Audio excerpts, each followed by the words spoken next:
Sekali lagi, Unert, berhubung kalian banyak banget yang request Unert dari tahun kemarin, kita kabulkan aja. Ini adalah Unert ketiga yang akan kita bedah, Unert Explorer. Halo guys, Dimas di sini dan kali ini gue punya pemeran pembantu 2 ekor di sini yang sepertinya menghalangi visual kalian. Anyway, di depan kita udah ada Unert Explorer. Jadi beda dengan Sombra kemarin yang memang untuk running, kita kembali bahas sepatu sneakers-sneakersan. Dimana si Unert ini kayaknya memang gatel deh kalau nggak ikut-ikutan New Balance ya. Makanya kalau kita lihat sekilas pun, ini tuh memang udah NB banget siluetnya. Yes, apalagi kalau bukan NB kecintaan kalian semua, NB 550. Overallnya beneran mengingatkan, bukan sekedar mirip lagi. Tapi yang bikin gue penasaran adalah ya gimana kualitas sepatunya, karena sepertinya sih memang sudah tidak bisa dihindarkan ya brand lokal yang ikut-ikutan brand luar, terutama brand-brand yang lagi in. Nah, mungkin kesempatan kali ini si Unert akan menirukan NB 990 tapi dengan gaya dan ciri khasnya. Gue sebenarnya mixed feeling di sepatu ini ya. Kenapa? Karena ya ini bukan sepatu mahal, tapi gue ngerasa build kualitasnya sangat oke. Tapi ya gitu, ini kan NB 550 copycat. Jadi ya langsung aja kali ya kita gas beda sepatunya, gue tahu kualitasnya kayak gimana. Lagi yang gede ikut-ikutan.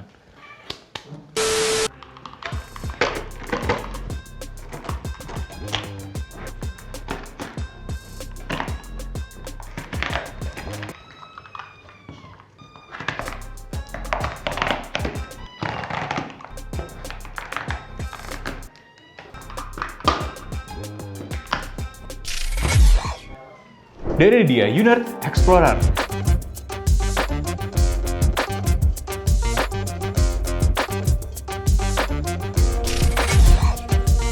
Pertama gue mau bahas agak lebih lanjut ya soal desain-desain dan stylingnya, dimana ini jelas-jelas terinspirasi dari NB 550 yang rootsnya itu sebenarnya adalah sepatu basket, dan sepatu basket itu kemudian berubah menjadi sepatu culture di akhir tahun 80-an. Seingat gue ini tuh rilisnya tahun 89 ya, NB 550, dan tahun 2020 kembali rilis, dan somehow mungkin dengan wave tahun-tahun 80-an dan 90-an yang ngetren lagi di dekade ini, NB 550 dapat traction, dan itulah yang membuat style-style kayak gini jadi laku lagi. Nah, sepatu ini kalau dari pengetesan kita sekilas, kita lihat sekilas, kayaknya memang bukan sepatu basket proper, apalagi kalau di-compare sama NB 550. Tapi toh NB 550-nya pun buat standar zaman sekarang bukan sepatu basket yang cukup proper juga.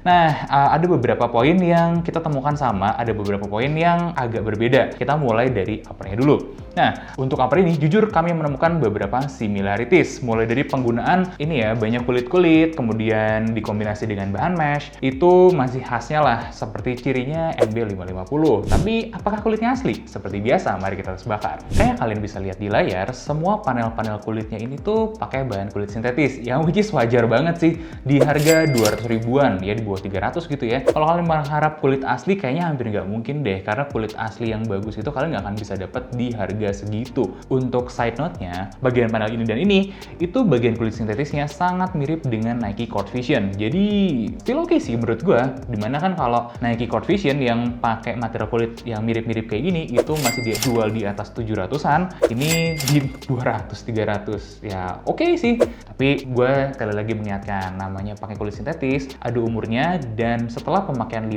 tahun, biasanya kulit sintetis ini akan meletek, dan udah nggak bisa dipakai lagi, nggak bisa diapa-apain. Jadi, umur produknya juga sangat pendek gitu ya. Jadi, itu aja sih yang perlu kalian pikirkan matang-matang ketika beli sepatu murah. Tapi kalau kalian nggak punya opsi, ini sebetulnya jadi salah satu opsi yang menarik gitu ya, dengan material-material ini di harga 200-an. Secara mesh juga nggak ada masalah gimana-gimana banget sih. Kayak sering gue cerita, ya Unert itu tuh kalau untuk urus-urusan mesh oke lah. Tapi jujur, mesh yang dipakai di sini itu bukan yang terbaik lah yang pernah dipakai Unert. Beberapa Unert yang kita bedah kemarin ada yang lebih baik lagi. Ini standar-standar aja. Nggak buruk, tapi ini standar-standar aja. Nah, yang selanjutnya mungkin pengen banget kalian tahu itu biasanya di sini nih. Ini logo Unert tetap nongol dengan gede, tapi kalau logo Unert ini ukuran panelnya kali ini masih cukup manis, tidak terlalu mengganggu, dan plus sih logonya juga masih cukup ngeblend dengan desain sepatunya. Panel-panelnya yang terbuat dari kulit dikombinasi dengan mesh yang nggak tembus ke bawah ya, karena ada padding-padding busanya. Ini membuat sepatunya jadi panas.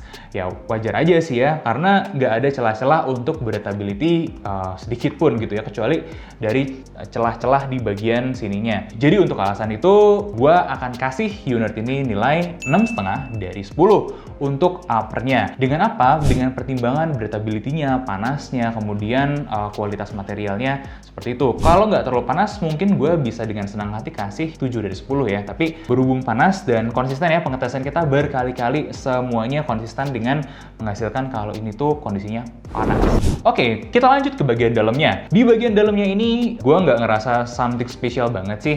Bagian lining-liningnya ini material biasa aja. Nothing special lah, tapi jujur oke buat angka 260-an, 270-an di harganya ini. Gue nggak ada masalah sama sekali, nggak ada debat apapun sama sekali. Yang jelas, pas gue lihat masuk ke bagian dalam nih ya, untuk konstruksi-konstruksian, ada beberapa poin yang gue pikir kalian juga perlu tahu ya. Ada hal menarik di sini. Yang satu, untuk jahitan-jahitan, ternyata dari bagian depannya ini nih, di bagian tunya, ada jahitan-jahitan yang tembus sampai ke dalam. Ini jadi penting, jahitan-jahitan di depannya, untuk menjaga kebuka si kapsolnya lebih jauh lagi dari covernya. Dan gue berterima kasih sih sama Unert, karena memang menambahkan jahitan-jahitan ini di depan yang bisa memperkuat si sepatunya. Itu cukup pucuk dari Unert, tapi gue tetap ingin mengkritik gitu kualitas lemnya. Kenapa? Karena kalau kalian perhatiin aja ya, si kapsolnya gue tarik ini gampang banget ini lepasnya. Beda sama unit-unit yang lain. Oke sih, nggak ada masalah sebenarnya, karena untuk produk kayak gini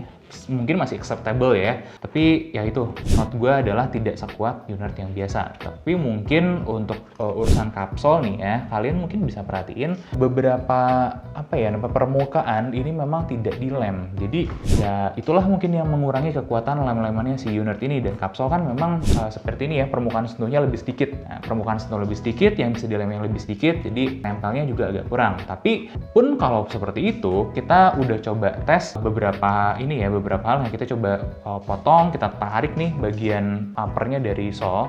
Ini sebenarnya masih cukup gampang nih ditariknya. Meskipun gitu, gue tetap akhirnya berkesimpulan kalau lem-lemannya si unit ini acceptable. Kenapa? Ya karena sepatu under 300 memang kita tidak bisa mengharapkan kualitas yang terlalu jauh gimana banget. Oke, fine, menurut gue masih oke-oke aja. Dan untuk konstruksi-konstruksian bagi gue itu solid di angka 6,5. Nah, kita masuk ke part selanjutnya, yaitu sole-solannya ya. Jadi ini adalah kapsol, bukan midsole digabung dengan outsole gitu, enggak. Ini semuanya kapsol. Nah, satu hal yang sangat gue perhatikan di sini, gila, buat gue kualitas kapsol ini solid banget. Oke, jujur, ini keras guys. Kalau mau tahu sekeras apa, gue akan kasih lihat sama kalian. Jadi kapsolnya ini tuh keras, beneran keras. Tapi yang sangat-sangat gue kaget adalah feel solidnya dan bener-bener build quality-nya ini cukup bagus loh. Gue cukup kaget dengan ini ya, karena sekelas gue lihat si kapsul ini beberapa kekurangan. Contoh nih, kekurangan yang pertama kali langsung gue notice itu adalah di bagian tengah-tengah sini. Pengecatannya tuh kayak kurang rapi gitu finishingnya. Jadi dia nggak mulus. Mungkin di kamera nggak terlalu kelihatan ya, tapi sayang sih. Padahal ya, material-material lainnya di sini itu udah sangat bagus. Belum lagi untuk gripnya, si sole ini tuh bagus. Jadi sebenarnya ini adalah sole yang sangat solid. Cuman sayang, ada finishing-finishing yang entah kenapa ini tuh nggak rapi. Tapi kalau si unit bisa bikin ini rapi, wah gila sih. Ini sangat-sangat oke sekali. Kenapa? Karena gini, ini dari hemat gue, pengamatan gue nih, unit ini tuh nggak pakai sole yang ready di aftermarket, tapi sepertinya dia develop sole sendiri. Dan brand apapun yang develop sole sendiri, itu harus kita kasih jempol. Karena develop sole itu sulit, beneran sulit dan mahal, butuh waktu, tapi kemudian unit bisa bikin sesuatu seperti ini. Secara performance-nya jujur bagus, cuman secara visualnya aja ada yang kurang sedikit. Gue pengen kasih sedikit dispensasi, gara-gara kalau kalian lihat gue motongnya aja susah, solid banget. Jadi ini memang bukan sole yang nyaman, tapi bener-bener build quality-nya tough banget. Gue pengen kasih 7,75 untuk kualitas si sol-solannya ini. Nah, lepas dari sol, kita harus ngomongin namanya kenyamanan. Untuk kenyamanan gimana? Dipakai jalan lama, sakit. Dipakai berdiri lama juga nggak oke. Meskipun kita dapat insole empuknya ini ya, dan insole empuk ini sangat ngebantu untuk mengkompromisasikan si konstruksi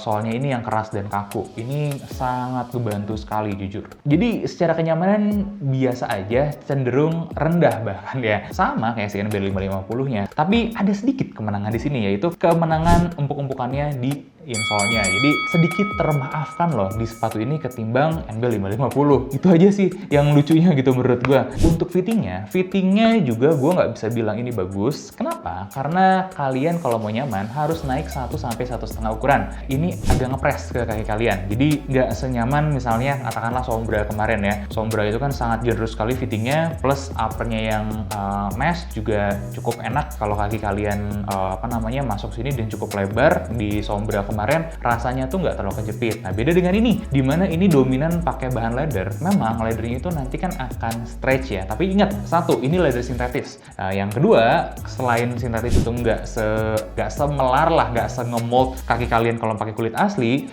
itu juga memang mengurangi kenyamanan gara-gara panasnya. Dan saran gue tetap naik 1 sampai 1,5 ukuran untuk mendapatkan kenyamanan yang prima. Yang ketiga, stabilizernya. Izinkan gue get back sama NB550 dulu nih. Dimana NB550, stabilizernya itu cuman panel-panel kulit sepengetahuan gue. Stabilizernya juga untuk standar zaman sekarang tidak terlalu oke, tidak terlalu bagus, dan nggak terlalu kerasa. Nah, kemudian itu pun terjadi sama di Unert Explorer ini, dimana jelas-jelas melihat kalau ini stabilizernya full pakai kulit-kulitan semua. Jadi, stabilizer ini tidak ngaruh dan tidak terasa. Satu, karena bahan kulit. Dua, karena memang rendahnya. Nah, kalau kalian mau tahu contoh stabilizer yang cukup berasa, coba kalian lihat Adidas Ultra Boost misalnya. Nah, di belakang itu ada stabilizer ya, di heel cup-nya lah ya, beberapa orang nyebutin heel cup juga. Itu dari plastik, kaku, dan sangat-sangat terasa sekali gitu stabilizernya. Nah, sedangkan di sini karena nggak terasa, jadi nggak ada real benefit apa-apa sih. Akhirnya memang ini udah bukan sepatu basket lagi. Ini adalah sepatu lifestyle,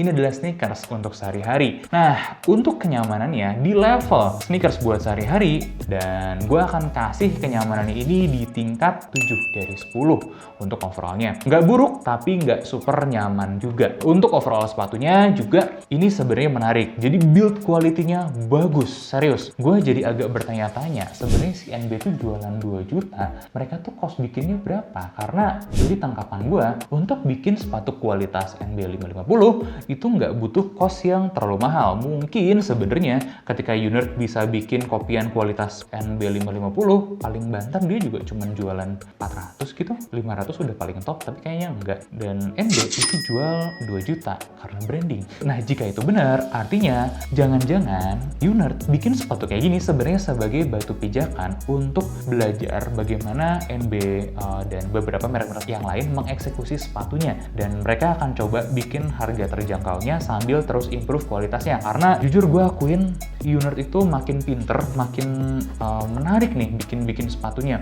Apakah jangan-jangan sebenarnya mereka juga pernah jadi pabrikannya salah satu brand terkenal luar gitu kayak NB ini. Jadi mereka bisa belajar bikin pelek-pelekan kayak gini dengan kualitas di bawah. Gue nggak tahu. Tapi yang jelas sangat good job sih untuk harga 200-an bisa bikin sepatu-sepatu kayak gini. Barangkali nih setelah mereka selesai dengan niru-niru siluet luar, mereka bisa develop siluet sendiri dengan material yang seperti ini juga untuk akhirnya bisa menyaingi brand-brand luar. We don't know, kita tunggu aja mungkin 5 tahun, 10 tahun ke depan seperti apa. Dan itu dia bedah Unert Explorer kali ini dengan total rating 6,9.